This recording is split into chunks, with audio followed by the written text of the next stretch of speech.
जब बेलागंज में पहुंचने के बाद ओसामा साहब वहां के लोगों से मुखातिब होते हैं और वहां के लोग जिस तरीके से ओसामा साहब को देख के एकदम से बावले हो जाते हैं, मैं आपको बता देता हूं कि भाई साहब आज के डेट में कोई ऐसा नेता नहीं है जो ओसामा साहब के क्रेज को बीट कर दे। मतलब ओसामा साहब मुसलमानों में इतना ज्यादा उनका क्रेज है और मुसलमानों का एक तरीके से इतना ज्यादा भरोसा शिफ्ट हो गया है मोहम्मद शहाबुद्दीन वाला कि अभी से ही उनको नेता मान लिए हैं। और बेलागंज के उनके इस रैली में आपको बता देता हूं कि जिस तरीके से लोग खचाखच भरे हुए थे और ओसामा साहब चल रहे थे तो उनके पीछे लाखों की संख्या में हुजूम देखने को मिली थी। मतलब समझिए कि जब ओसामा साहब की एंट्री बेलागंज में होती है और जो वो भीड़ देखने को मिलता है, आज के डेट में बड़ा से बड़ा कोई नेता आ जाए तो भीड़ जुटानी पड़ती है,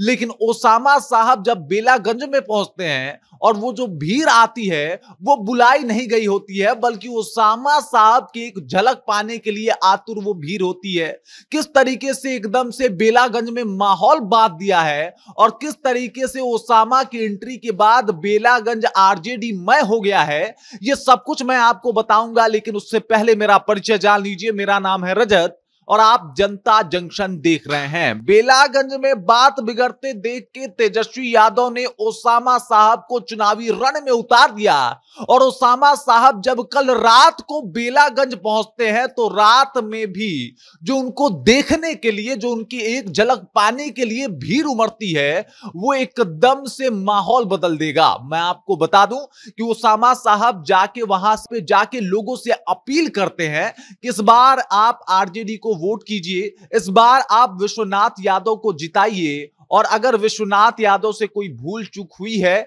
या फिर अगर आप इनसे उम्मीद लगाए हुए हैं तो इनसे उम्मीद पूरी करवाने का जो जिम्मेदारी है वो मैं अपने कंधों पे उठाता हूं। और एकदम से माहौल सेट हो गया। ओसामा साहब जैसे ही माइक थामे भीड़ एकदम से बावली हो जाती है, एकदम से ओसामा साहब शहाबुद्दीन के जिंदाबाद के नारे लगाना शुरू करती है और फिर पता चलता है कि ओसामा साहब का भौकाल क्या है। ओसामा साहब लोगों से जाके अपील कर रहे होते हैं और आपको बता दूं कि रात के वक्त भी ओसामा साहब के एक झलक पाने के लिए, ओसामा साहब को देखने के लिए और ओसामा साहब को सुनने के लिए जो भीड़ उमड़ती है, वो अभी के डेट में अगर कोई बड़ा से बड़ा लीडर भी आ जाए तो उनको भी बुलवाना पड़ता है, भीड़ उनको भी बस भेजने पड़ते हैं कि भाई आ जाइए हमारे रैली में। लेकिन ओसामा साहब के साथ ऐसा कुछ नहीं होता है। अब देख लीजिए, मामला जो है बेलागंज में त्रिकोणीय है। एक तरफ जहां पे आरजेडी के प्रत्याशी विश्वनाथ यादव हैं तो दूसरी तरफ मनोरमा देवी चुनाव लड़ रही हैं और वहीं प्रशांत किशोर ने अपने एक प्रत्याशी को उतारा है और वो है मोहम्मद अमजद। अब अमजद को उतारने का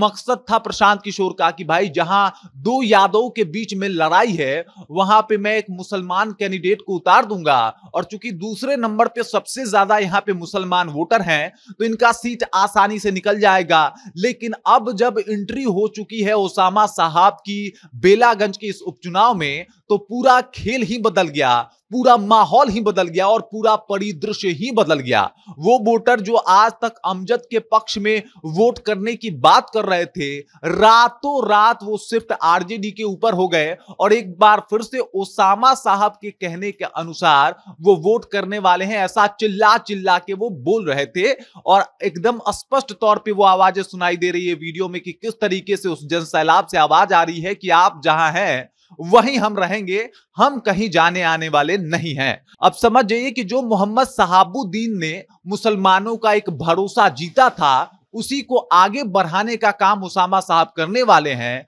और एक इसका छोटा सा झलक जो है वो बेलागंज में देखने को मिल चुका है। बाकी ओसामा साहब का जो जिस तरीके से एकदम से भीड़ देखने को मिल रही है ओसामा साहब की रैलियों में, ये बात बता रहा है कि ओसामा साहब एक दिन मोहम्मद शहाबुद्दीन से भी आगे चले जाएंगे अगर आरजेडी के साथ वो इसी तरीके से मिलके काम करते रहे तो और तेजस्वी यादव के ऐसे ही भरोसा पात्र बने रहे तो। बाकी इस खबर को लेके, इस जानकारी को लेके और ये जो हुजूम उमड़ रहा है ओसामा साहब के नाम को लेके, इस बात को लेके आप क्या सोचते हैं? आपके जहन में क्या कुछ चल रहा है? कृपया कमेंट कीजिए और अपना विचार हम तक पहुंचा दीजिए। बाकी आप देख रहे हैं जनता जंक्शन और मेरा नाम रजत है।